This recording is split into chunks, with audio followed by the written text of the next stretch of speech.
Welcome to another deep dive from Management Unplugged by GR. Today we're really carrying down a pretty big misconception about human resource management. That's right. The idea that it's just for the HR department. Exactly. You know, you might think HRM is this specialized field just for the folks who handle people. But here's where it gets really interesting and what our sources are telling us. Hmm. HRM is actually an essential skill set for every manager, every team lead, even startup founders. It's not just about what happens in a big corporate HR office. No, it's about what you do when you lead people, whatever the size of your organization. So we're going to unpack why understanding these core HRM concepts, things like hiring, performance reviews, even using people data smartly, why that's just not optional anymore for anyone in leadership. Right. Think of this deep dive as maybe your shortcut to decoding HR without the fluff. It's all grounded in expert insights, real-world trends. We've looked at some incredible sources, especially drawing from human resource management, foundations, and modern trends, to pull out the really key stuff for you. Yeah, distilling it down. Our mission today: let's decode human resource management in today's world. So, what does this all really mean for you, as a manager or someone aiming for leadership? Well, what's fascinating and what the sources really highlight is how the definition itself, the very idea of HRM, has evolved. Yeah. I mean, yes, traditionally it was seen as managing the people stuff, payroll, benefits, hiring, maybe compliance. Basics? The basics, yeah. Yeah. But the key insight now is this concept of the distributed HR model. And this isn't just theory. Okay. It reflects a really practical, widespread shift where lots of HR tasks, responsibilities, they're moving directly to line managers, people on the ground. So our goal today is to equip you, the listener, with that foundational understanding, give you the insights you need to not just get these evolving HR jobs, but to actually do them well. Exactly. Because at the end of the day, this knowledge directly impacts your ability to lead, to grow your team, and honestly, to succeed in any modern workplace Hi. Demystifying human resource management. beyond the HR department. Okay, so let's unpack this core idea first. What exactly is human resource management? I mean, at its heart. Well, the sources are clear. It's the concepts, the techniques, everything you use to manage the people side of a business. Yeah. And that's broad, right? It sounds really broad, covers a lot. It does. From the moment someone walks in the door, hiring, onboarding, through their development performance, all the way to when they might leave. Right. But the real kicker, the main message for today, is this emphasis that all managers need this, not just HR specialists. Absolutely. Regardless of your department, your industry, your title, if you manage people, you need a solid, practical foundation in HRM. The research presents it almost as a necessity now, not just a nice-to-have skill. So why? Why is this shift happening? Why are things that used to sit squarely in the HR department now landing on a line manager's desk? That's a great question. The material points to a few things. Employers are increasingly and intentionally delegating HR tasks directly to line managers, sometimes even to employees themselves through self-service systems. So that traditional view, HR in its own silo, that's giving way to a much more integrated approach. It's diffused across the whole organization. Right, like spreading the responsibility out. Exactly. Think of it as empowering the people closest to the actual work, the team leads, project managers, department heads, giving them the tools and often the authority to manage their teams effectively. Because they know the specifics. Precisely. There's a recognition that many key people decisions, day-to-day stuff, were just best made by those who really understand the team's dynamics, the specific skills needed, the unique challenges they face. It puts the power and the responsibility closer to the action. Okay, so if HR isn't just this separate department in its own bubble anymore, how does it actually fit in? How does it work with the rest of management? The sources give us a really helpful distinction here. It's between line authority and staff authority. Understanding this is key to seeing how this distributed model functions. Line versus staff authority. Okay. So line authority, that's the classic one. It's the direct right to issue orders to your subordinates, the chain of command. Like my boss telling you to do something. Exactly. The example in the sources is a sales VP telling a sales director, prepare this presentation for the client meeting. It's a direct instruction, part of the reporting structure. Line managers inherently have this authority over their team. Makes sense. So what's staff authority then? Staff authority is different. It's the kind of influence typically used by HR managers or, frankly, any specialized support department like finance or IT. It involves offering advice, providing expert support, sharing best practices. Yeah, so not giving orders. Right. Crucially, without direct command over those other managers or employees. So an HR manager might strongly recommend using a specific validated selection test because the data shows it improves hiring outcomes. They provide the tool, the evidence. Exactly. The best practice, the data, the expertise. But they don't order the sales VP to use it. The VP, who has line authority, takes that advice and decides how best to apply it, maybe adapting it for their team's specific needs. Okay, I see. So HR guides and supports, but the line manager still makes the call for their team. That's the essence of it. It Yeah. defines HR's influence as guidance, expertise, support, not direct control over line operations. This framework helps ensure consistency, best practices, legal compliance across the board, but still allows flexibility where it's needed at the line level. And this interplay, this line and staff dynamic, that perfectly illustrates this distributed HR model you mentioned. It really does, and it's so important to get this. It's not about HR losing importance, not at all. If anything, it sounds like its expertise becomes more critical. Precisely. Its expertise is diffused, it's utilized strategically across the organization, empowering those line managers who are actually on the front lines, managing people day in, day out. So HR is like the central hub. Kind of. A hub of specialized knowledge. They build the frameworks, ensure the legal stuff is covered, develop the tools, provide the training, and then the line managers implement these strategies daily, adapting them as needed. So it's a collaboration. It's a collaborative ecosystem, not a rigid hierarchy. Each part plays a vital complementary role in optimizing the people side of the business. This way, decisions are both expertly informed by HR and practically executed by those with direct operational impact. Which should lead to better management overall. That's the goal. More effective, more efficient management of your most valuable asset, your people. 2. The practical HR responsibilities of every line manager. Okay, so let's make this really concrete. If I'm a line manager or I want to be one, what does this actually look like day to day? What are the specific HR tasks that now fall on my plate? Right, this is where the rubber meets the road. And the sources lay out a pretty comprehensive list. This isn't abstract theory. It's about what you actually do, often without even labeling it HR. Things we might already be doing, but maybe not thinking of them this way. Very possibly. And these responsibilities are absolutely core to building and nurturing a high-performing team. They're the bedrock of effective leadership. When managers really own these, it makes a huge difference. Okay, so let's break down some key areas the sources highlight. Sure. First up, recruiting and interviewing candidates. Now, HR might handle the big job posting, maybe screen the first wave of resumes. Filtering hundreds down to a manageable number. Exactly. But it's almost always the line manager who knows best what specific technical skills, what experiences, even what personality traits will really fit their team's needs and culture. Because you work with the team every day. Right. You know the gaps, you know the dynamics. So you're deeply involved in interviewing. Often you're crafting those specific behavioral questions, the situational ones, that really dig into whether a candidate is a good fit, not just for the job description, but for the team. So you're central to vetting who even gets seriously considered. Absolutely. You're looking for that right puzzle piece. HR helps find the box of pieces, you find the specific one. Okay, what's next after interviewing? Well, that leads directly to selecting the right employees. Beyond just interviewing, it's usually the line manager's call, often in consultation with HR on, compliance and best practices, to make the final hiring decision. That feels like a huge responsibility. It is arguably one of the most impactful things a manager does. The right hire can lift the whole team, boost morale, productivity, innovation. And the wrong hire. The wrong hire can really derail things, not just productivity, but team cohesion. It can even lead to others leaving. So that choice directly impacts your team's success. It needs careful thought. Okay, so you've hired someone. What's the manager's role then? Isn't that onboarding handled by HR? Yes and no. Orienting and training new hires is next, and it goes way beyond the HR paperwork session. Filling out forms, learning about benefits. HR handles that vital stuff, sure, policies, compliance, but the line manager is crucial for the practical integration.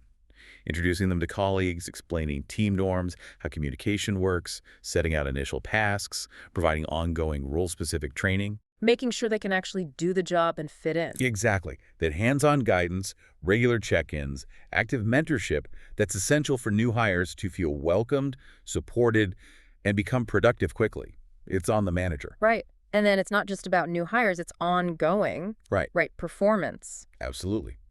The continuous process of appraising employee performance. Regular reviews, consistent feedback, critical for growth and alignment. Not just the once-a-year formal review for the file. No, No, that's part of it, maybe, but it's an ongoing dynamic thing. As a manager, you're observing performance, giving specific, actionable feedback, both praise and constructive criticism, recognizing achievements, identifying areas for improvement, guiding their So development. it was really about coaching. It is.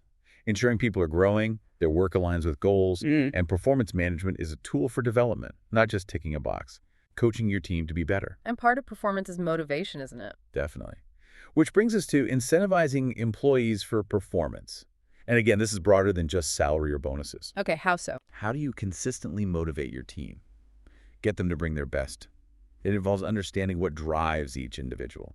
Is it recognition, development opportunities, more responsibility, flexibility, just feeling heard and valued? Different things for different people. Absolutely. It's about fostering a culture where high performance is seen, acknowledged, rewarded formally and informally, making people want to do their best. That sounds linked to the next point, maybe. Maintaining morale. It is completely foundational. Your leadership style, how you communicate, your empathy, your decisions, they all directly impact team spirit. And high morale means.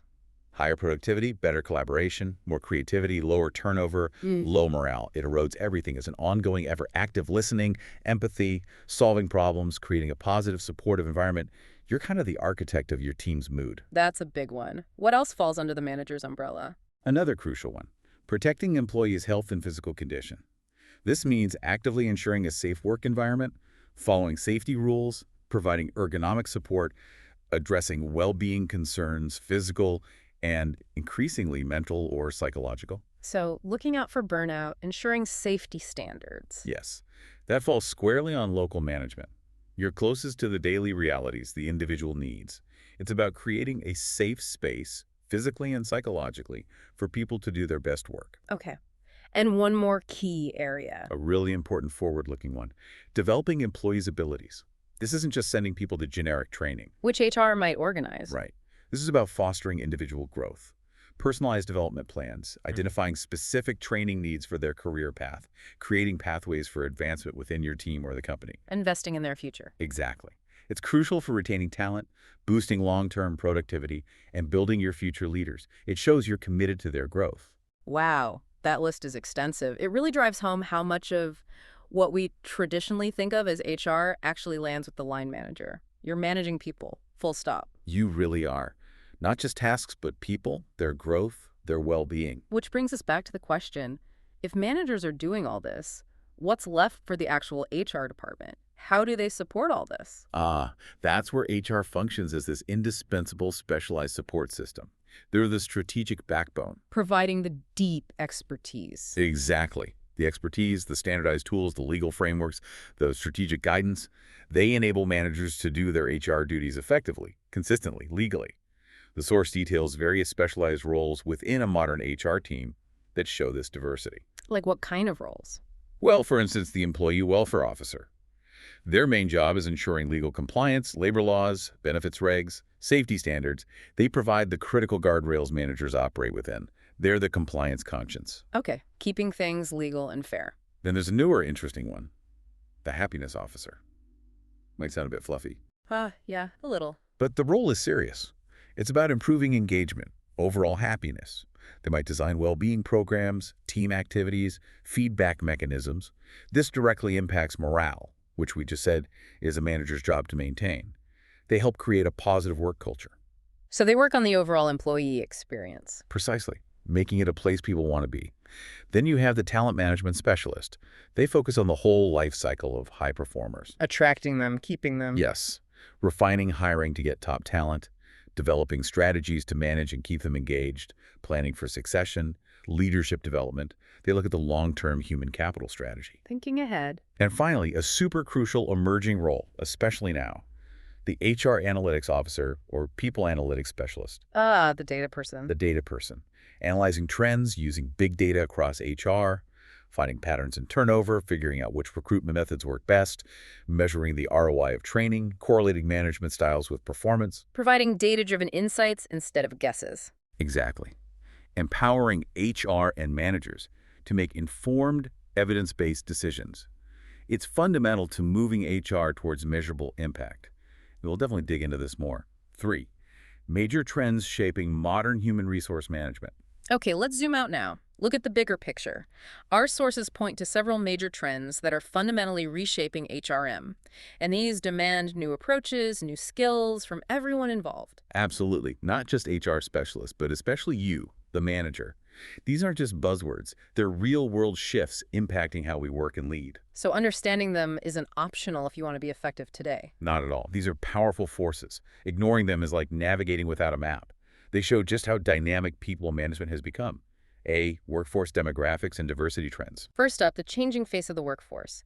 Demographics and diversity. The sources really hammer this home using diversity counts features. This isn't just abstract, right? It has real practical implications. Totally practical. It means actively considering diverse groups in all HR functions. How you write job descriptions, can they accommodate disabilities? How you address systemic issues like pay gaps between different groups. Right. It touches everything. It does. The source even gives that specific example from India. More women entering the workforce creates a need for formalized roles, even for domestic help, reflecting huge societal shifts impacting employment. So managers need to be more. More inclusive, definitely. More adaptable, understanding different cultural backgrounds, communication styles, leveraging the unique perspectives diversity brings, fostering an equitable environment where everyone feels they belong and can contribute fully. Not just ethical, it's smart strategy. Exactly. It fuels innovation, better problem solving. Be small businesses and entrepreneurial firms. Okay, next trend. This one really highlights why HRM knowledge is for everyone, not just big companies. Small businesses. This is huge. The numbers are staggering. More than half of U.S. workers are in small firms. India. Over 3 million SMEs employing millions. Wow, so this directly impacts most people's careers. Absolutely. Many, maybe most grads, will work for small businesses or start their own. And in those settings, You are the HR manager. pretty much. Mm. If you're leading a startup with 5, 10, 50 people, you're doing the hiring, the performance talks, managing morale, all of it. You don't have a big HR department to call. So this reinforces that need for practical HR tools for all managers. Directly. Your foundational knowledge becomes absolutely critical when you're wearing all those hats: sales, ops, finance, and HRC. Digital and social media trends. All right, let's talk tech. Digital and social media. This is where things get really interesting, changing how we find, assess, interact with people. Oh, it's transformative. Yeah. Reshaping everything from the ground up. We're talking big data, HRIS, online recruiting. Let's break it down. First, big data and HR analytics or people analytics. This is about using data scientifically. Not just basic surveys. No, analyzing huge amounts of data, performance metrics, training data, communication patterns, you name it. The goal, find relationships, make predictions. Like predicting who might leave or what training actually works. Exactly, gaining deep, actionable insights instead of just guessing. Using quantitative data to drive your people strategy. It's a massive shift. Okay, what about HRS? Human resource information systems. These are integrated software systems, often including talent management tools. They streamline things, centralize data. Like this performance appraisal systems mentioned, Sing HR, Offices. Yes, examples like those. They allow customized evaluations, often mobile accessible, which is great for SMEs too. And HRIS pulls everything together: hiring info, pay, training, reviews, automates tasks, gives managers self-service options, makes data much more accessible and usable. More efficient. Definitely. And then there's online and social media recruiting. Newspaper ads are ancient history. It's all online now. Mostly. Electronic methods, web-based tools for job analysis, recruiting, online questionnaires, company intranets, global job portals like Naukri.com or Monster.com, and of course, social media. LinkedIn being a big one. Huge. For posting jobs, actively searching for talent, engaging with potential hires. It's broadened the pool, sped things up, allowed much more precise targeting. And this online shift, all these tools, you mentioned it democratizes HR. What does that mean practically for a manager? Right. Democratization means these digital platforms empower line managers to handle tasks that used to belong solely to HR. So I might be posting jobs directly, screening profiles online. Exactly. Maybe doing initial video interviews through the system, tracking your team's performance data in the HRS. It embeds HR functions right into your daily workflow. Making that distributed HR model a tech-driven reality. Precisely. It breaks down barriers. The tools are increasingly at your fingertips, allowing quicker, more informed action without always going through a central HR gatekeeper. D, strategic human resource management. Okay, next trend, strategic human resource management. This sounds like connecting HR much more directly to the company's overall mission and goals. That's exactly it. Making sure HR policies aren't just administrative support, but actual strategic levers that improve overall performance and give a competitive edge. Moving HR from being seen as a cost center to a value creator. Yes, a true business partner. And the question then becomes, how do you visualize this? How do you know your people's strategies are contributing to the big picture? Good question. What tools help with that? The sources introduce some powerful ones. First, strategy maps. These are visual tools. They literally draw lines showing how departments, including HR, contribute to strategic objectives. Like connecting the dots. Exactly. The classic example given is Southwest Airlines. Motivated ground crews, that's an HR outcome, right? How does that link to their low-cost strategy? Faster turnarounds. Faster turnarounds mean planes fly more, earn more, which lowers costs. The map shows that direct line from HR practices like incentive programs for ground crews to a core business outcome. Clear line of sight. Okay, I get that. What else? Complementing that is the HR scorecard. This measures strategic HR activities using both financial and non-financial metrics. It quantifies the impact. So, showing the ROI of HR. Yes. Yes. Instead of just saying we did training, the scorecard measures its ROI, impact on productivity, maybe customer satisfaction, maybe reduce grievances, translates HR efforts into measurable business outcomes. Making the value tangible. And making all this visible and actionable are digital dashboards. Real-time displays of these key metrics from the scorecard, for instance. So managers can see performance instantly. Right, engagement scores, training completion, turnover rates for your team, maybe updated live, allows you to be proactive, spot issues early. And the source mentioned the Hotel Paris case. Yeah, that's used throughout the book as a running example. It shows how a hotel chain applies these strategic concepts, maps, scorecards, dashboards in practice. Linking people's strategies to guest satisfaction, profitability makes it very concrete. Employee engagement. All right, next up. Employee engagement. This feels critical. Focusing on employees' emotional, intellectual commitment. Not just satisfaction, but real connection. It's huge because high engagement directly correlates with better performance, innovation, lower turnover. Engaged employees don't just show up, they show up fully, bringing their best energy, their ideas. So managers absolutely need to foster this. How is it measured? Organizations use various methods. Big firms like Gallup, Towers Watson, they're known for their detailed engagement surveys, gathering data on everything from manager relationships to clarity on company vision. Giving quantifiable insights. Yes, and benchmarks. The sources also highlight Accenture's Say, Stay, and Strive model. It's a neat framework. Say, stay, strive. Yeah, say. Engaged employees speak positively about the company. They're ambassadors. Stay. They choose to remain, resisting other offers. Loyalty, strive. They put in extra effort, go beyond the job description. Real commitment. That's a good way to think about it. How do you boost engagement? It's multifaceted, and managers are key. Setting clear goals around engagement itself, improving internal communication transparency, clarity, and actively involving employees' forums, suggestion schemes, project teams. So it's an ongoing cultural effort. Absolutely. Not a one-off program. It's built through daily interactions, leadership style, empathy, communication. Managers are right at the heart of it. Evidence-based HR. Okay, finally, let's talk about evidence-based HR. Making decisions on facts, data, not just gut feelings or how we've always done it. This is a crucial shift, bringing scientific rigor to people management. It emphasizes making decisions based on data, facts, analytics, scientific findings, evaluated research. Moving beyond intuition. Completely. The core idea is converting raw data from surveys, metrics, retention figures, recruitment sources, exit interviews into actionable information, so you can rigorously assess if your HR practices are actually working. Asking tough questions like, does this training really improve performance? Precisely. Is this hiring channel bringing the best people? Are our pay strategies motivating the right behaviors? It ensures your people strategies are effective, efficient, and demonstrably contributing to success. Bringing discipline to the art of managing people. Exactly. Making HR decisions as robust and justifiable as any other key business decision. For managers, it means seeking data, questioning assumptions, demanding proof that your efforts are making a difference. 4. Essential competencies for today's HR manager and every manager. So given all these trends, these responsibilities shifting to the line, what skills are truly essential now? Not just for HR pros, but for every manager. How do these overlap? Great question.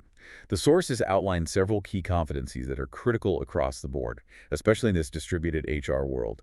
You really can't lead effectively today without them. Okay, what's first? Foundational is strategic business acumen, not just understanding your team's tasks, but deeply understanding and contributing to the organization's mission, vision, values, strategic goals, Seeing the big picture. and understanding the whole strategic planning process. As a manager, you need to connect your team's work and how you manage your people directly to those big company objectives, Yeah. connecting the dots constantly. Makes sense. What else? Analytical skills and HR expertise. Being competent with HR metrics, data, basic analytics to make informed decisions. Plus, having functional knowledge, talent acquisition basics, compensation principles, labor relations awareness. So being able to read an HR report and understand its implications for your team. Exactly. Being data literate in the people context. Yeah. Then, always critical, communication skills. Clear, concise, empathetic communication. Yes. Giving feedback, facilitating understanding, especially with sensitive issues, performance talks, conflict resolution, policy changes. It's about active listening, too, ensuring messages are truly understood. Absolutely vital for any leader. Non-negotiable is ethical practice. Upholding the highest standards, ensuring fairness, equity, navigating complex legal stuff, employment laws, diversity, inclusion. Building trust. Fundamentally, your team needs to trust your integrity and fairness. Without that ethical bedrock, everything else crumbles. Right. What about leadership itself? Leadership and navigation, guiding change, shaping team culture, understanding different HR delivery models. As a manager, you are a leader of change for your team. Your actions shape its microculture daily. Setting the tone. Definitely. And finally, employee relations and engagement. Building positive relationships, fostering a motivational, psychologically safe environment, understanding group dynamics to boost engagement. This ties back to morale development. Directly. Building trust, managing conflict fairly, creating an environment where people feel valued, heard, respected, and committed. That's the heart of being an effective people manager today. Outro. So wrapping this up, what does it all mean for you, our listener? Well, this deep dive makes one thing crystal clear. Human resource management. It's not some niche function you can ignore anymore. Nope. It's a core competency distributed right across the organization.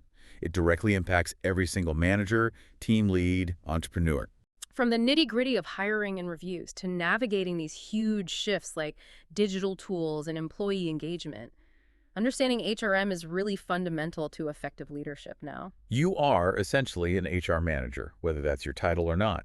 If we connect this to the bigger picture, the way work is changing just demands that everyone in leadership becomes a capable people manager. Yeah, those trends we discussed, diversity, SMEs, big data, strategic HR, engagements, they aren't just HR department issues. They're fundamental shifts impacting how you build, lead, inspire your team every day. Your success, your team's success, it's tied to mastering these principles. No question. So maybe the question to leave you with is this.